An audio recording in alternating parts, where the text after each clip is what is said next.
Bapak, Ibu, Saudara-saudara yang Tuhan Yesus kasihi, Shalom dan salam dari Bogor Baru.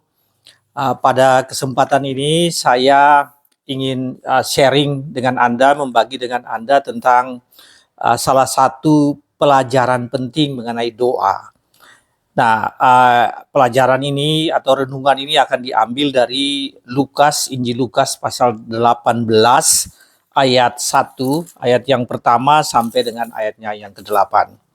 Bapak, Ibu, Saudara-saudaraku, pelajaran tentang doa ini merupakan atau tema doa itu adalah salah satu tema besar di dalam Injil Lukas. Dan setidaknya ada dua perumpamaan yang menjelaskan yang mirip, dua perumpamaan yang serupa yang menjelaskan tentang bagaimana doa harus dilakukan dengan persisten, ya, dengan ketekunan, dengan kegigihan.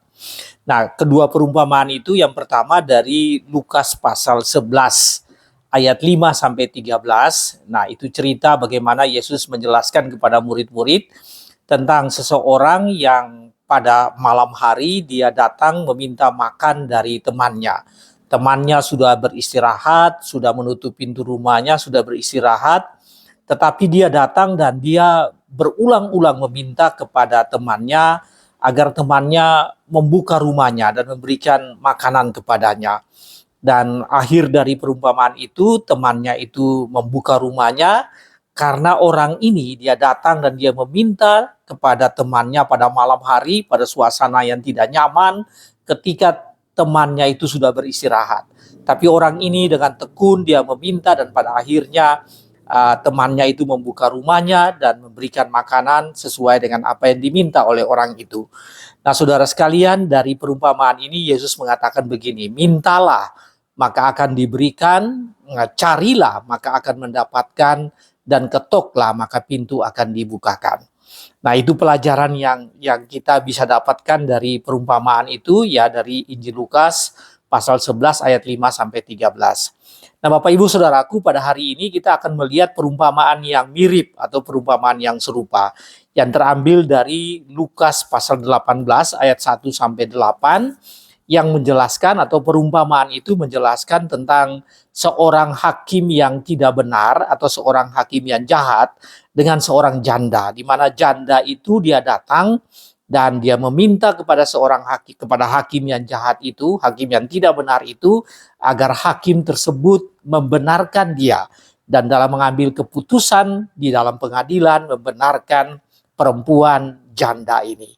Nah, saudara sekalian, hari ini kita akan belajar tentang makna dari perikop itu, Injil Lukas pasal 18 ayat 1 sampai ayatnya yang ke-8. Mari kita membaca firman ini, perikop ini dari Lukas 18 ayat 1 sampai 8 yang demikian bunyinya. Yesus mengatakan suatu perumpamaan kepada mereka ini adalah murid-murid, ya, kepada mereka untuk menegaskan bahwa mereka harus selalu berdoa dengan tidak jemu-jemu. Jadi inti dari perumpamaan ini agar murid-muridnya selalu berdoa dan tidak jemu-jemu. Ayat 2, katanya, dalam sebuah kota ada seorang hakim yang tidak takut akan Allah dan tidak menghormati seorang pun. Dan di dalam kota itu ada seorang janda yang selalu datang kepada hakim itu dan berkata, belahlah hakku terhadap lawanku. Beberapa waktu lamanya hakim itu menolak, tetapi kemudian ia berkata dalam hatinya, walaupun aku tidak takut akan Allah dan tidak menghormati seorang pun, namun karena janda ini menyusahkan aku, baiklah aku membenarkan dia, supaya jangan terus saja ia datang dan akhirnya menyerang aku. Kata Tuhan, camkanlah apa yang dikatakan hakim yang lalim itu. Tidakkah Allah akan membenarkan orang-orang pilihannya yang siang malam berseru kepadanya? Dan adakah ia mengulur-ulur waktu sebelum menolong mereka? Aku berkata kepadamu, ia akan segera membenarkan mereka. Akan tetapi jika anak manusia itu datang, adakah ia mendapat iman di bumi? Bapak, Ibu, Saudara-saudara sekalian, itulah perikop kita, Lukas pasal 18 ayat 1 sampai dengan ayat 8. Ada 3 hal yang bisa kita pelajari dari perikop ini. Yang pertama yaitu bahwa dari perumpamaan ini dan apa yang dijelaskan oleh Yesus yang terambil dari ayatnya yang ke-6 sampai ayat ke-8. Jadi perumpamaannya sendiri dari ayat 1 sampai ayat 5, kemudian ayat yang ke-6 ayat 8 Yesus menjelaskan tentang perumpamaan itu. Jadi dari perikop ini apa yang bisa kita pelajari? Pelajaran pertama yaitu bahwa doa itu harus dilakukan dengan kegigihan dan ketekunan. Doa dari kita sebagai anak-anak Tuhan, sebagai orang percaya harus dilakukan dengan gigih ya dan dengan tekun. Apa yang disebut dengan dilakukan dengan persistence dan perseverance ya, perseverance dan persistent. Dengan tekun, dengan tidak jemu-jemu, dan dengan persisten, dengan kegigihan, dengan waktu yang dilakukan terus-menerus, dan itulah sikap dari seseorang yang harus berdoa kepada Tuhan. Bapak Ibu Saudara sekalian, dalam ayat 3 perikop kita tadi dikatakan bahwa janda yang hidup di kota itu ia selalu datang kepada hakim itu. Jadi ada kasus menyangkut dirinya di mana hak-haknya itu diabaikan oleh lawannya ya di dalam suatu pengadilan. Kemudian janda itu dia selalu datang kepada hakim itu. Nah, saudara sekalian, kata selalu datang ini menggambarkan di dalam penjelasannya arti dari kata selalu datang ini artinya selalu berdoa dengan tidak jemu-jemu. Jadi dalam kondisi yang sulit yang tadi saya katakan dalam kondisi yang seperti itu dia gigih berdoa. Dia tidak jemu-jemu berdoa.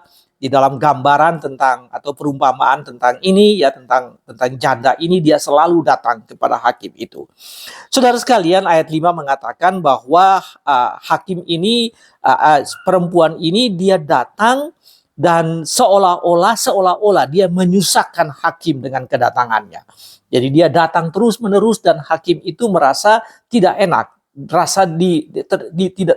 merasa terganggu dengan datangnya perempuan janda ini terus-menerus kepadanya. Kemudian ayat 3 mengatakan bahwa dia meminta tolong. Dia datang dan dia meminta tolong pada hakim itu. Dia katakan begini, belahlah hakku. Ya, jadi membelah atau mendukung hakku, supaya mengembalikan hakku, supaya hakku itu bisa diambil kembali. Kawanku yang dalam pengadilan itu kawanku yang di depan pengadilan yang ingin mengambil haknya itu, dan dia berkata kepada hakim itu, belahlah hakku terhadap lawanku ya. Jadi lawan dia di dalam pengadilan. Ini adalah masalah hukum antara janda itu dan temannya. Jadi temannya itu ingin atau kawannya untuk mengambil hak dari janda ini. Kemudian janda itu tidak berhenti-henti, dia selalu datang. Ayat 3 mengatakan dia selalu datang kepada hakim itu dan memohon dan berkata, belahlah hakku terhadap lawanku. Saudara sekalian, janda ini tidak hanya meminta. Kalau kata meminta itu seolah-olah hanya sekali atau beberapa kali. Tetapi dikatakan dia selalu meminta, dia selalu datang dan dia selalu meminta. Bapak Ibu Saudara-saudara sekalian, Tuhan Yesus mengajarkan tadi di dalam Lukas pasal 11 tadi yang kita baca ini Lukas 18, tapi dalam Lukas 11 Yesus mengatakan mintalah ya, mintalah maka akan diberikan. Tetapi yang kita belajari dari perumpamaan di Lukas pasal 18 ini dikatakan selalu meminta. Jadi tidak hanya minta memang harus kita lakukan, tetapi di dalam perikop ini menekankan tentang selalu meminta. Janda itu selalu datang dan meminta supaya dia diselesaikan perkaranya. Saudara sekalian, dengan selalu meminta itu menunjukkan bahwa iman itu menunjukkan iman dan percaya. Iman dan percaya dan ketergantungan. Ketika seseorang selalu meminta ya akan sesuatu dari orang yang lain. Ketika Anda selalu meminta dari Tuhan, maka itu menunjukkan tentang iman Anda, bahwa Anda beriman, Anda percaya, dan Anda bergantung pada Tuhan. Saudara sekalian, janda di zaman itu, di zaman Tuhan Yesus di abad pertama itu, dan bahkan di zaman Perjanjian Lama, janda pada umumnya dalam Alkitab menggambarkan seseorang yang secara sosial tidak memiliki apa-apa. Dia tidak memiliki apa-apa dan pada umumnya mereka ini adalah orang-orang yang terpinggirkan, dan karena itu mereka atau kaum yang tidak mendapat privilege di dalam masyarakat, ya. Dan biasanya makanya di dalam Perjanjian Lama dikatakan bahwa kita orang-orang percaya, orang-orang Israel harus memperhatikan janda-janda. Hak janda-janda itu harus diperhatikan. Jadi siapakah yang menjadi andalan dari seorang janda? Tidak ada hal yang lain. Ya, tidak ada hal yang lain. Tidak bisa secara sosial, dia tidak bisa bergantung pada apapun. Sehingga kalau dia datang kepada hakim dalam perumpamaan ini, artinya dia sangat bergantung. Dia sangat menginginkan bantuan dari hakim itu. Saudara sekalian, ini menunjukkan bagaimana hubungan tentang hubungan janda dengan hakim ini menggambarkan bagaimana hubungan kita orang-orang percaya dengan Tuhan. Ketika Anda sudah tidak memiliki apa-apa, seperti seorang janda, tidak bisa bergantung pada apapun, maka yang bisa dilakukan yaitu iman, percaya, dan ketergantungan pada Allah. Ya, dengan ketergantungan itu maka Anda bisa meminta, atau sebaliknya, ketika Anda selalu meminta, itu menunjukkan iman, kepercayaan Anda kepada Allah, dan ketergantungan, dependensi Anda kepada Allah, karena tidak bisa bergantung kepada yang lain. Yang ini merupakan andalannya. Jadi bergantung kepada Allah itu merupakan andalannya. Dalam kasus janda tadi, perumpamaan tadi, bergantung pada hakim itu merupakan andalannya. Karena itu dia meminta dari hakim, ya, supaya hakim membelah haknya janda itu.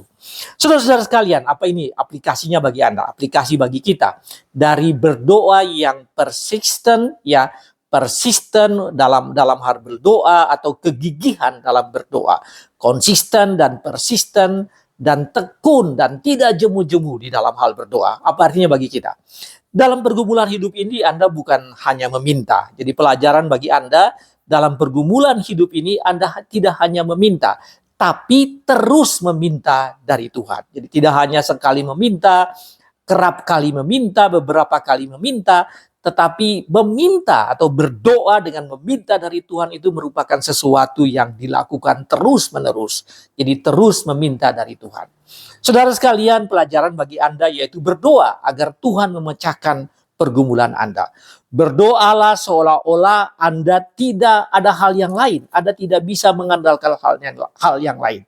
Yang Anda andalkan kecuali Tuhan melalui doa Anda. Jadi berdoalah seolah-olah memang tidak ada yang lain. Memang tidak ada. Sesungguhnya tidak ada yang lain yang bisa Anda andalkan.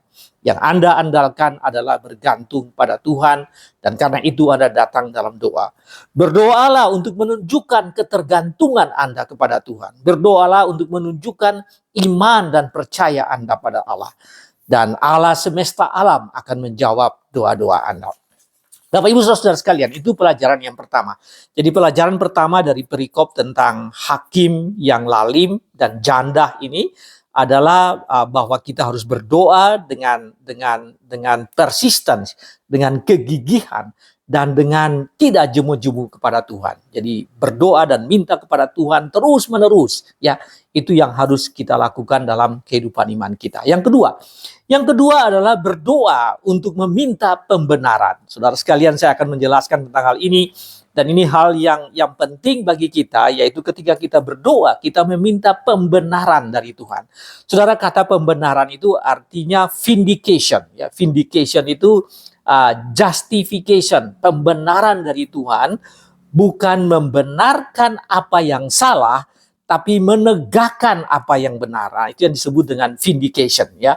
Berdoa supaya apa yang benar itu betul-betul dijawab oleh Tuhan, dimunculkan oleh Tuhan, dan ditegakkan oleh Tuhan di tengah-tengah situasi, kondisi, keadaan, lingkungan di mana kebenaran itu sulit ditemukan. Saudara sekalian, ini sangat penting. Berdoalah supaya pembenaran itu terjadi. Pembenaran bukan karena membenarkan apa yang salah, tetapi pembenaran yaitu karena memang lingkungan, kondisi, keadaan membuat kebenaran itu tidak muncul. Dan karena kita berdoa pada Tuhan, maka Tuhan menyatakan kebenaran itu. Saudara, di dalam ayat 3 tadi dikatakan bahwa janda ini memiliki hak. Dia memiliki hak. Karena itu dia datang pada hakim yang lalim itu dan dia katakan, hakku segera dipulihkan. Pulihkanlah hakku. yang orang lain ingin mengambil itu. Saudara, dia tahu, janda ini tahu bahwa dia memiliki hak itu. Saudara, lawannya itu juga mengklaim, tapi dia tahu bahwa dialah yang memiliki hak itu. Karena itu dia meminta kepada hakim untuk hakim membenarkan itu, untuk hakim yang lalim itu mengabulkan itu. Di dalam ayat yang kelima, saudara, ayat yang kelima ini karena dia selalu datang, janda ini selalu datang kepada hakim itu. Kemudian ayat yang kelima mengatakan, namun karena janda ini menyusahkan aku, bahkan baiklah aku membenarkan dia. Jadi pada akhirnya Bapak Ibu Saudara-saudara sekalian, hakim ini membenarkan janda itu bukan berarti janda itu tidak benar. Tadi dia punya hak. Tapi dengan keadaan peradilan yang kacau balau tadi, di mana dipimpin oleh seorang hakim yang lalim, pada akhirnya hakim itu memutuskan, karena dia menyusahkan aku, dia selalu datang meminta, maka baiklah aku membenarkan dia. Nah, ini yang tadi saya sebutkan tadi, bahwa kebenaran ditegakkan, kebenaran dimunculkan, dihidupkan kembali. Bukan berarti tidak ada kebenaran. Tadinya memang kebenaran itu tidak muncul, dan kemudian kebenaran itu dimunculkan kembali. Saudara, prosesnya yaitu bahwa dia dibenarkan, janda ini dibenarkan. Hasilnya memang janda ini benar, dan dalam prosesnya itu kemudian dia dibenarkan. Saudara sekalian, dalam lingkungan yang tidak benar, hakim yang jahat ini di dalam dalam lingkungan sistem yang tidak benar itu, ya janda ini bisa saja dikalahkan. Ya, dalam kondisi yang seperti itu, janda ini bisa saja dikalahkan karena sistemnya yang tidak benar, karena hakimnya juga yang tidak benar, hakimnya yang lalim. Tapi pada akhirnya hakim ini membenarkan hal itu. Saudara sekalian, pembenaran, vindication atau justification itu adalah hal penting yang perlu Anda ketahui, yaitu dan ketika Anda berdoa, Anda memohon dari Tuhan, karena Anda ada posisi yang benar. Anda memohon dari Tuhan supaya kebenaran itu dinyatakan. Dan Tuhan akan bekerja sehingga sistem yang ada, ya lingkungan yang ada itu diatur oleh Tuhan, ya sehingga betul-betul kebenaran itu bisa ditegakkan. Saudara sekalian, di dalam kasus Daud dan Nabal, ya Anda mungkin pernah dengar, Anda pernah membaca tentang ini dari 1 Samuel 25:39. Daud ini membantu Nabal ketika Daud berada di dalam pelarian, ya, dari Raja Saul. Daud waktu itu membantu Nabal dengan banyak hal. Kemudian terutama ternak-ternak Nabal. Anda bisa baca di 1 Samuel pasal 25. Dan satu saat ketika ada festival, ketika ada perayaan yang besar di rumah Nabal, kemudian Daud dan orang Daud datang meminta kepada Nabal agar dia memberikan semacam bagian yang diperlukan, ya, makanan yang diperlukan oleh tentara-tentara Daud. Tapi saat itu Nabal menolak. Dan Anda tahu ceritanya bagaimana akhir dari cerita itu, kemudian Daud memutuskan untuk mau menyerang Nabal dan mau membunuh Nabal. Tapi sebelum itu terjadi, ternyata Tuhan telah memanggil Nabal. Tuhan memanggil Nabal, dia kena serangan jantung, Nabal kena serangan jantung dan dia mati. Dan kemudian di dalam 1 Samuel 25 ayat 39 dikatakan begini, terpujilah Tuhan yang membela aku dalam perkara penghinaan Nabal. Jadi memang Nabal menghina Daud. Ya, siapakah Daud? Kata Nabal, aku tidak mengenal Daud, dan seterusnya. Jadi Daud berkata bahwa terpujilah Tuhan yang membela aku dalam perkara penghinaan Nabal terhadap aku dan mencegah hambanya. Jadi Daud mencegah Daud dari perbuatan yang jahat, yaitu ingin membunuh Nabal. Tuhan telah memanggil Nabal sebelumnya. Jadi Bapak Ibu sekalian, sebetulnya cerita Daud dan Nabal ini yang disebut dengan vindication, pembenaran. Apa yang Tuhan lakukan, Tuhan tegakkan adalah kebenaran kepada Daud, ya, karena Daud memang benar, dan pada akhirnya Daud tidak melakukan hal yang salah atau tidak berdosa. Itu ilustrasi yang baik tentang pembenaran atau vindication. Jadi kita berdoa Bapak dan Ibu supaya kebenaran itu ditegakkan, ya, kebenaran itu dimunculkan, dan kebenaran yang menyangkut perkara-perkara kita, pergumulan-pergumulan kita itu dijawab oleh Tuhan, ya, dimunculkan oleh Tuhan. Bapak Ibu saudara-saudara sekalian, apa ini artinya bagi kita? Artinya bagi kita yaitu bahwa kita harus berdoa agar Anda harus berdoa agar Anda dibenarkan dari sistem yang tidak benar. Jadi berdoalah supaya kita dibenarkan dari sistem yang tidak benar atau dari ketidakbenaran. Kita harus sering menghadapi, kita pasti sering menghadapi kasus dan keadaan yang sulit dan tidak benar ya di dalam kehidupan kita, pergumulan kita, di dalam pekerjaan, di dalam pelayanan, di dalam hubungan sosial kita, dalam hubungan keluarga kita menghadapi hal-hal atau sistem ya bagian eksternal dalam kehidupan kita yang tidak benar. Ya kita menghadapi masyarakat yang banyak yang hidup dalam sistem yang tidak benar. Nah, kewajiban kita, tanggung jawab kita itu kita berdoa supaya dalam hal yang tidak benar itu kita tetap hidup dalam kebenaran dan kita dibenarkan ya. Yang menyangkut keadaan kita dibenarkan. Saudara sekalian, dalam keadaan seperti itu berdoa agar Allah melindungi Anda. Ya memang kita hidup dalam keadaan yang tidak benar itu, kita berdoa supaya Anda dilindungi oleh Tuhan. Ketika Anda berada dalam sistem yang korupsi, ya sistem yang membuat yang tidak beres, maka apa yang bisa lakukan? Karena Anda bagian dari sistem, Anda bagian elemen kecil dari sistem itu yang Anda lakukan, yaitu Anda berdoa agar Anda dilindungi Tuhan dari sistem yang buruk itu. Anda dijaga Tuhan, meskipun Anda berada di sana, Anda dilindungi Tuhan, Anda dijaga Tuhan dari sistem yang buruk itu. Saudara, dengan doa Anda, maka kehidupanmu yang benar, dirimu yang benar akan dilindungi dan dijaga oleh Allah. Jadi inilah hal yang penting. Berdoalah dalam keadaan yang tidak benar ini, dalam sistem yang tidak benar ini, supaya Anda dibenarkan. Perempuan janda tadi dia berdoa dalam sistem supaya sistem yang benar itu membenarkan dia. Sistem yang tidak benar itu membenarkan dia.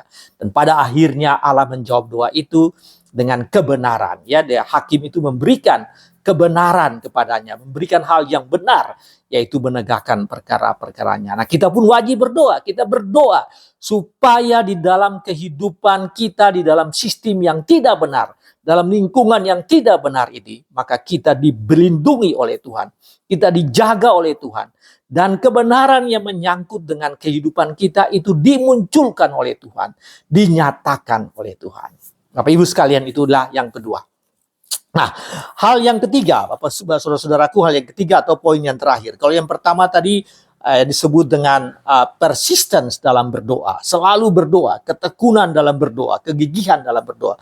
Yang kedua tadi berdoa agar Tuhan memberikan pembenaran atau vindication, ya, vindication, kebenaran terhadap apa yang kita gumuli. Dan yang ketiga, berdoalah sebab Tuhan Allah mempunyai waktu yang pas atau waktu yang tepat untuk memberi jawaban.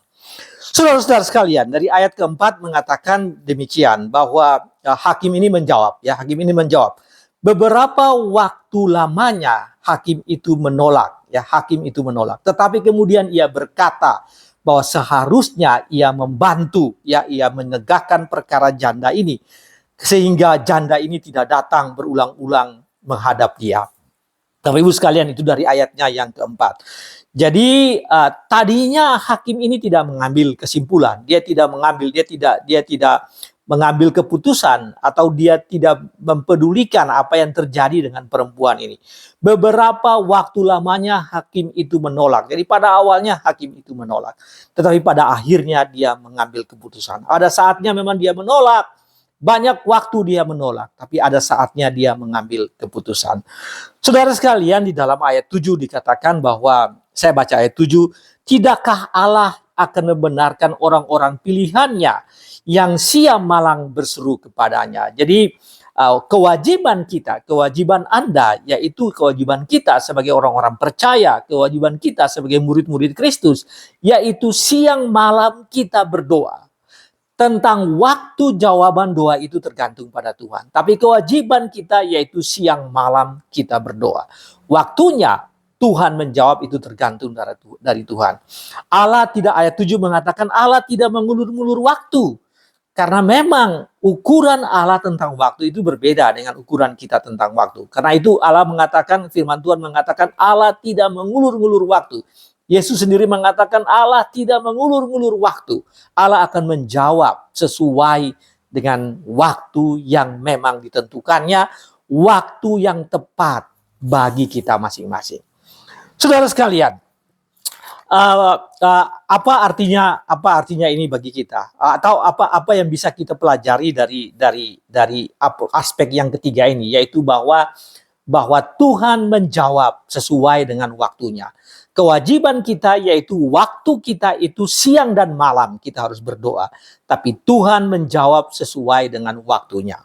Saudara, Nabi Habakuk pernah menyampaikan kepada Tuhan. Saudara, kalau Anda baca dari Habakuk 1 pasal 2 ya, ini awal dari kitab Habakuk dan dalam perikop itu disebut keluhan Nabi karena ketidaksetiaan, ya, ketidaksetiaan orang-orang Israel ya. Keluhan Nabi karena ketidaksetiaan. Kemudian Habakuk berteriak seperti ini. Berapa lama lagi Tuhan aku berteriak? Berapa lama lagi Tuhan aku berteriak? Tetapi tidak kau dengar. Aku berseru kepadamu, ya, tetapi tidak engkau menjawab. Jadi memang Habakuk meminta dari Tuhan, tapi waktunya ditentukan. Waktu jawaban itu tergantung pada Tuhan. Habakuk meminta sehingga Habakuk mengatakan, berapa lama lagi aku meminta? Berapa lama lagi aku berteriak, aku berseru kepadamu? Tapi Tuhan belum menjawab. Tuhan menjawab sesuai dengan waktu Tuhan. Dan kalau Anda baca dari Nabi Habakuk, pada akhirnya Habakuk mengaku.